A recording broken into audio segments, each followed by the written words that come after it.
I never expected my love for my son to one day become my greatest source of pain. I used to believe that if I poured enough of myself into him, every ounce of care, every drop of sacrifice, he'd carry that love in his heart forever. But what I didn't realize was that sometimes, the more you give, the more invisible you become. Daniel was everything to me. I raised him alone after my husband passed away in a car accident when Daniel was only 5. We had just celebrated his birthday the week before. Balloons still drooped sadly in the corner when I received the call from the hospital. I didn't get to grieve properly. I had a child to raise and a whole world to rebuild. I worked double shifts, sometimes triple, waitressing during the day, cleaning offices at night. I missed sleep, skipped meals, and never once complained, because Daniel was always worth it. I remember standing outside his private school, my apron still damp with dishwater, watching him walk out with the other boys in their blazers and polished shoes. He didn't know I was there most days. I made sure of it. I wanted him to feel normal, even if my hands were calloused and my back ached from hours of scrubbing floors.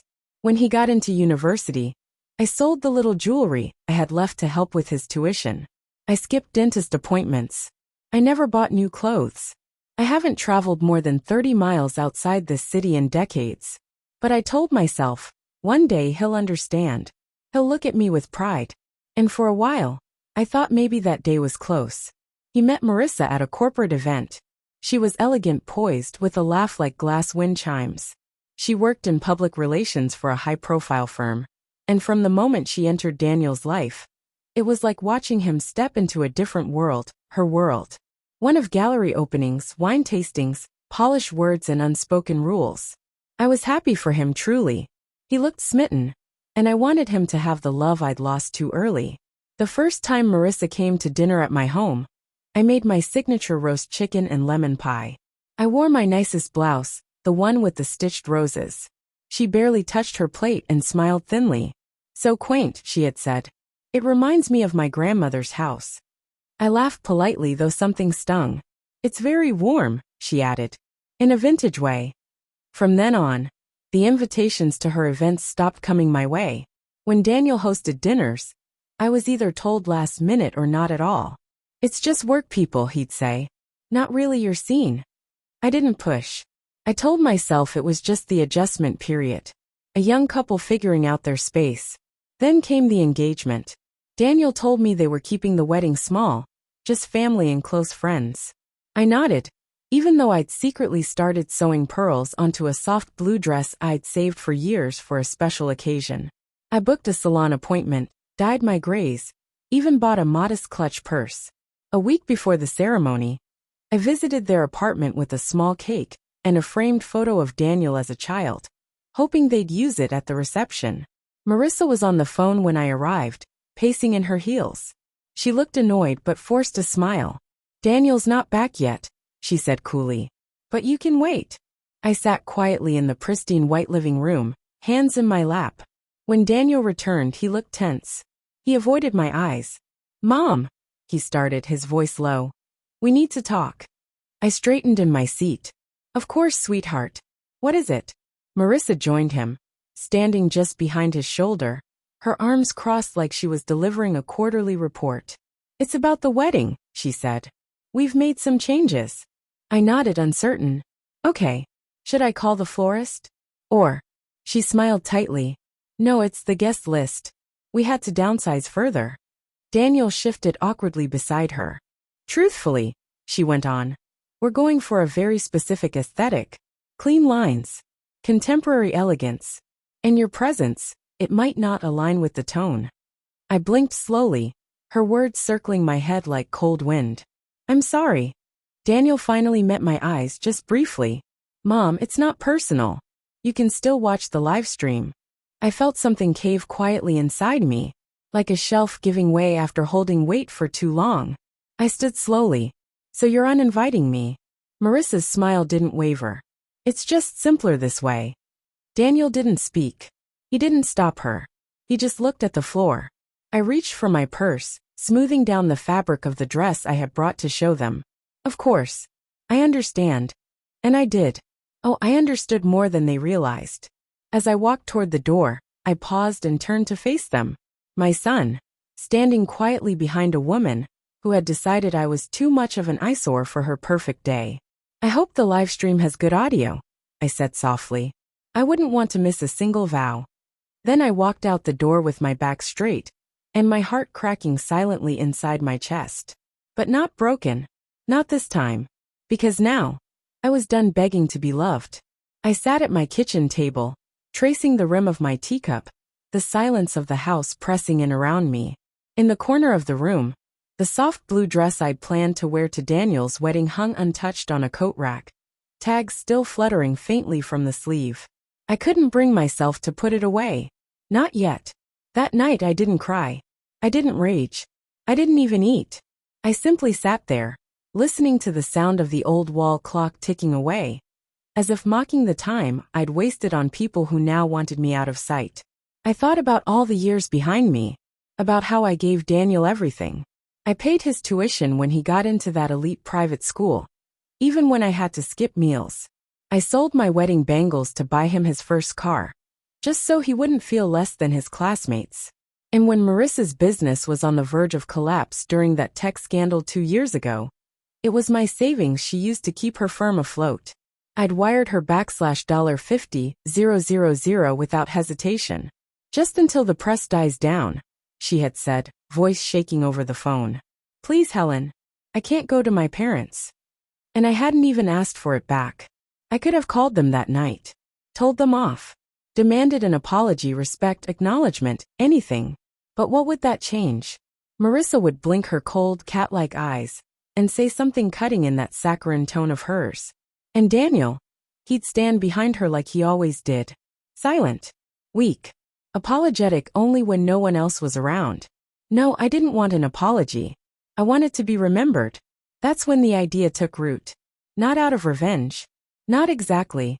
But out of the desire to reclaim a piece of myself they had tried to erase. I went into my bedroom, opened the second drawer of my nightstand, and pulled out a thin envelope wrapped in silk ribbon. Inside were documents, notarized and sealed, my inheritance from the man I once cared for like family, Mr. Elias Lancaster, a titan in the real estate world. To the public, he was just another mogul. But to me, he was a lonely old man who called me his only friend during his final years. I had been his living caregiver after his stroke. I read to him when his eyesight dimmed. I played jazz records when he couldn't sleep. I held his hand the night he passed, while his own children were halfway across the world managing his empire. 5 years ago, his attorney had arrived at my cottage with the will. To Helen Dawson, the man had read aloud, adjusting his glasses, for her unwavering kindness, loyalty, and dignity, I leave my gratitude and a financial gift of $6.2 million. I hadn't touched most of it. I still lived in my old cottage, drove my dusty sedan, clipped coupons for groceries. Not because I needed to, but because I didn't know how to be any other way. But tonight, for the first time I reached for the money. I turned on my old laptop and searched the venue Marissa had gushed about during her engagement dinner. Roseberry Estate, I whispered aloud, staring at the photos on the screen. Of course it would be that one. Marble staircases, gilded chandeliers, a lakeside gazebo framed by imported rose gardens. Marissa had bragged about booking it 9 months in advance, and how exclusive it was. Only high-profile clientele, Helen. They even turned down a local senator once. My eyes narrowed slightly. Let's see if they turn me down too. I picked up the phone and dialed the number listed on the website. Roseberry Estate, this is Callum speaking. How can I assist you? Yes, good evening, I said calmly. I'd like to discuss the purchase of the entire venue. Not a rental. I'm interested in acquiring the estate itself. There was a pause, then a cough. I'm sorry, did you mean to buy the Roseberry Estate? That's correct. I'm prepared to offer twice the asking price. I'd like to proceed through a silent partnership for now. You'll be working with my representative. Another long pause. Then in a more alert voice. Yes, of course, ma'am. We can absolutely set up a private consultation. Good. And Callum? Yes. I understand there's a wedding booked for next Saturday. I want all current bookings honored. Especially that one. The couple's names are Marissa Kingsley and Daniel Dawson. He hesitated. Yes, that file is on our schedule. I want you to keep everything as is. Let the bride continue to believe everything's proceeding normally. But from this point on, I want full control over event access layout, guest admission, presentation order, everything. You'll receive a new schedule and instructions from my assistant tomorrow morning. Yes, of course. Will the couple be informed? No, I said firmly. Not until the moment matters most. As I ended the call, I felt something shift inside me. Not spite, not anger, but a strange, quiet clarity. They had tried to exclude me, like a blemish on their perfect day. But I had no intention of being erased. I didn't want a seat at their table. I would own the table. And when the music started and the lights turned on, everyone in that room would remember exactly who I was. Not just Daniel's mother, but the woman who gave him everything. And then, without ever raising her voice, took it all back. The morning of the wedding arrived with a pale sky and a whispering breeze. I stood in front of the mirror, smoothing down the soft folds of my dove-gray gown. It wasn't flashy. No sequins. No rhinestones. Just quiet elegance. Much like the woman I'd become.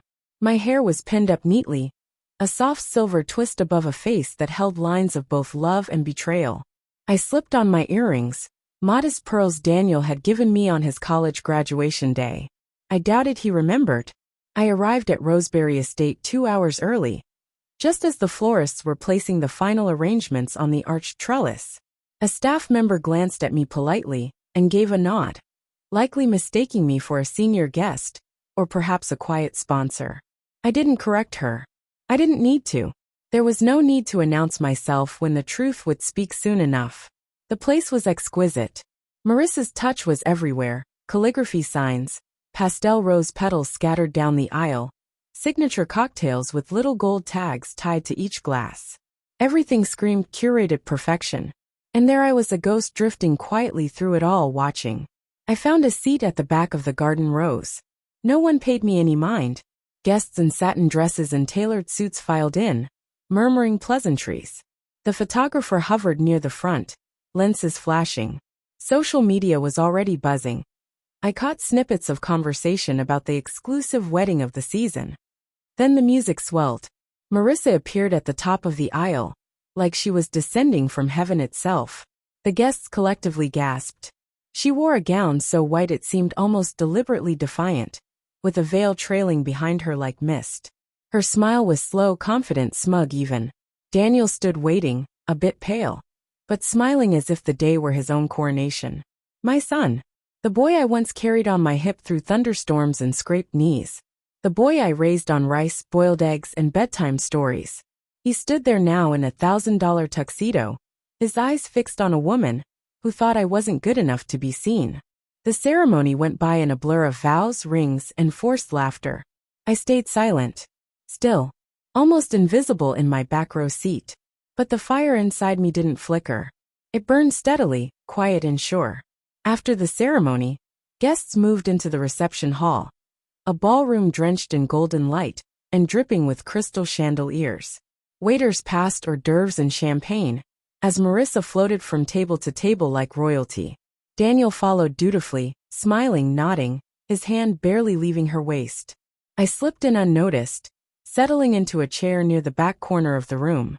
I watched as the MC, a man in a sharp navy blazer and a slightly too wide grin, stepped onto the small stage beside the cake. "Ladies and gentlemen," he boomed cheerfully, "we have something special prepared by the bride and groom." A little look back at their journey. He gestured toward the screen behind him as the lights dimmed. I took a deep breath and folded my hands in my lap. The screen flickered, then faded into black. A single photo appeared. Daniel at 2 years old, chubby cheeks, wide eyes, sitting in a high chair with spaghetti smeared across his face. My hands were in the frame too, holding a spoon. The crowd laughed softly. Another image. Daniel asleep on my chest, maybe 4 or 5. His face peaceful while I rested against an old armchair. Then his middle school graduation. I was in the front row clapping, tears in my eyes. His first car, rusty old but new to him. A photo of me holding the keys out with a proud grin. Soft piano music played underneath. Then captions began to appear. The woman who stood behind him every step of the way. The one who never missed a parent-teacher meeting. The one who stayed up nights so he could sleep peacefully.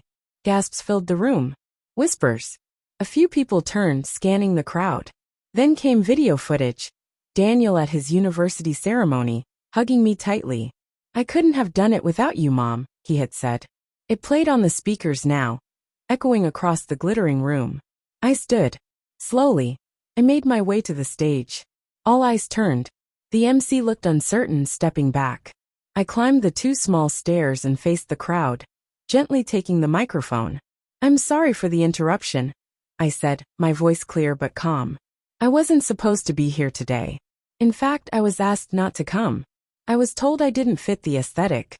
A few murmurs swept through the room, but I decided to come anyway, quietly, gracefully, and I brought a few memories with me, because while I wasn't good enough to attend this wedding, I thought perhaps you all deserved to know who stood behind this perfect couple when the cameras weren't around.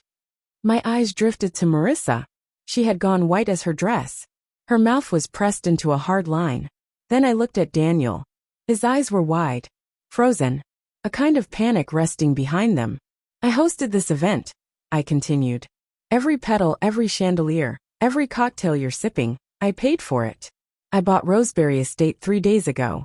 And I told the staff to let the show go on. Because I didn't want to ruin your day, Marissa. I just wanted to reclaim mine." Gasps. Hands covered mouths. Phones began recording. The room was no longer celebratory. It was reverent, like witnessing a reckoning. Marissa stormed toward the stage. "Shut it off," she shouted. "Shut it down right now." Callum, the venue manager, stepped forward from the side, his expression measured. "I'm afraid we can't do that, ma'am." "Why not?" He turned to her and said clearly, "Because she's the owner now. And she has final say." Silence. A silence so full you could feel it pressing against the walls.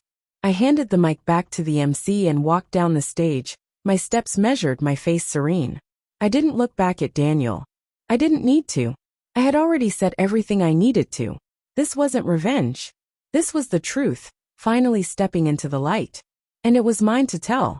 The laughter and clinking glasses behind me grew faint as I stepped through the tall doors of the Roseberry Ballroom, heels clicking softly on the marble as I walked into the evening air. I didn't linger. I didn't gloat. I didn't even turn back. Not because I was defeated, but because there was nothing left to prove. Let them continue their celebration if they could. Let Marissa scramble to fix the cracks in her porcelain-perfect world. I had said my piece. I had shown the truth. And I had done it with the same quiet dignity I'd raised my son with. I returned to my cottage that night with a calm I hadn't felt in years. I made myself a cup of chamomile tea, wrapped my shawl around my shoulders, and sat by the window, watching the stars blink softly above the trees. Goofy would have curled beside me if he were still here. I whispered a thank you to the universe anyway. For strength. For clarity. For finally letting me reclaim my name. The next few days unfolded with the sharpness of karmic precision. It started with a single blog post. Then came the storm. Someone had filmed my speech, of course they had, and uploaded it. The caption read, "She wasn't even invited to her own son's wedding. So she bought the venue and told her story." The video went viral overnight. By morning, Marissa's PR accounts were in full damage control mode. But it was too late. Commenters flooded her brand's pages. "This is the woman who told her husband's mother to stay home. You really think a wedding aesthetic matters more than the woman who raised your groom? I used to admire you, Marissa. Now all I see is cruelty dressed in white." Sponsorships vanished. A popular bridal magazine pulled her feature. Boutique brands she had endorsed posted quiet statements cutting ties. Her empire, built on image, began to fracture under the weight of something stronger than spin, truth. And Daniel, well, he took longer. He always did. 3 days later, I heard a knock at my front door. I opened it slowly. There he stood, Daniel. My son. Hair messy, suit jacket wrinkled, tie hanging loose like he'd pulled it off halfway through some frantic car ride. He looked tired. Ashamed. "Mom," he said, voice low, eyes full. I said nothing. Just waited. He cleared his throat, then looked down at his hands like he was searching for the right words there. I came to say I'm sorry. I studied him. unsure if it was guilt or just the sting of public embarrassment.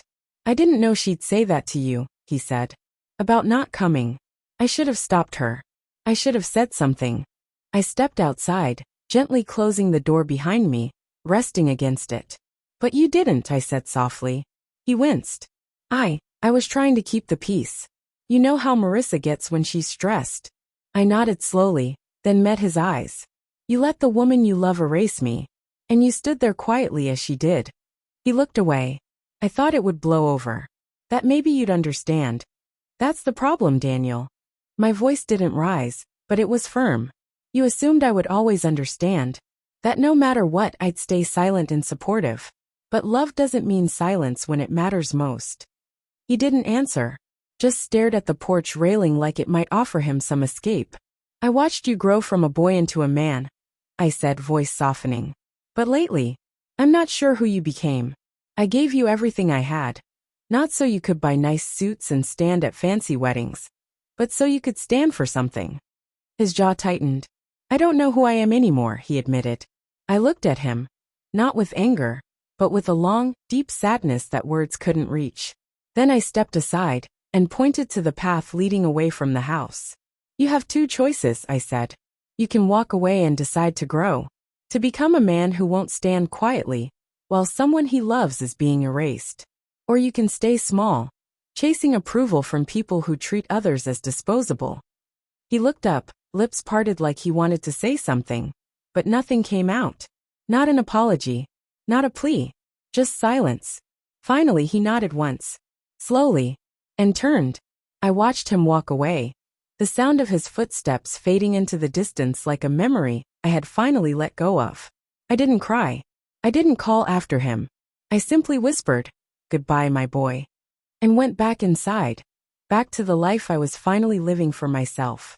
1 year later, I stood once more at the gates of Roseberry Estate. The roses were still blooming, the lawn still perfectly trimmed, and the sunlight still spilled across the marble steps just so. But this time, there was no wedding music, no white gown, no murmuring crowd, just a woman in her 60s, holding a folder in her hand. I signed the final papers without hesitation. The buyers were eager, an international investor who wanted to turn it into an exclusive event hotel. They paid triple the amount I'd offered 12 months prior. As I signed, I felt nothing but calm. It had served its purpose. I didn't keep all the profit. I never intended to. Not long after, I launched a small foundation in a quiet part of the city, modest but intentional, a resource center for single mothers, those who worked night shifts, skipped meals, and went without so their children could have more. I named it quietly, the Hearth Fund. No press releases, no headlines. Just a hand-painted sign by the door, and a staff that knew what it meant to go without. I visited often in the early months, bringing hot tea or sitting in on budgeting workshops. Sometimes I'd see young mothers come in with tired eyes and children clinging to their skirts, unsure if anyone really saw them.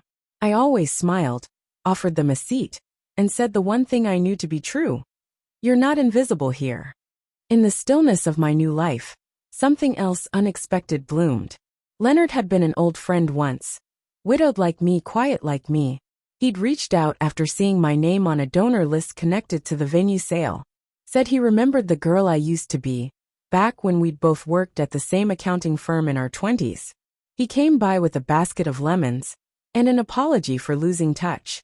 From then on, we found a rhythm. Morning walks under jacaranda trees, slow meals cooked side by side, and evenings filled with shared silence. He never pushed. He never asked about Daniel unless I brought him up. He just showed up, reliably, warmly, without pretense. It wasn't a grand romance. There were no declarations under moonlight. But there was peace. There was partnership. And after so many years of pouring myself out, it was enough to simply feel held. One Saturday morning, I found myself rearranging the bookshelf in my living room. The house smelled of rising bread, and Leonard was outside humming while pruning the lavender. I pulled out an old photo from the back of the drawer. Me in my 30s, sitting cross-legged in the grass with a young Daniel in my lap, his cheeks round and sticky with jam, both of us laughing. I stared at it for a long time. For a moment I remembered the ache, the heartbreak, The crushing realization that love, no matter how unconditional, doesn't always return to you the way you gave it. But I didn't cry. I didn't grieve. Instead, I placed the photo on the top shelf, between a collection of poetry books and a carved wooden elephant I'd picked up during a weekend trip with Leonard. Not to mourn, but to remember. I once gave everything I had to that little boy in my lap. Every hour, every meal, every ounce of safety and comfort. And now, finally, I had given something back to myself. They once said I was too embarrassing to be seen, that I didn't fit the aesthetic. But I know now what they never understood. Dignity doesn't come from expensive dresses or curated photos. It comes from standing tall in the silence, from telling the truth with grace, and from knowing your worth, even when the world tries to erase it.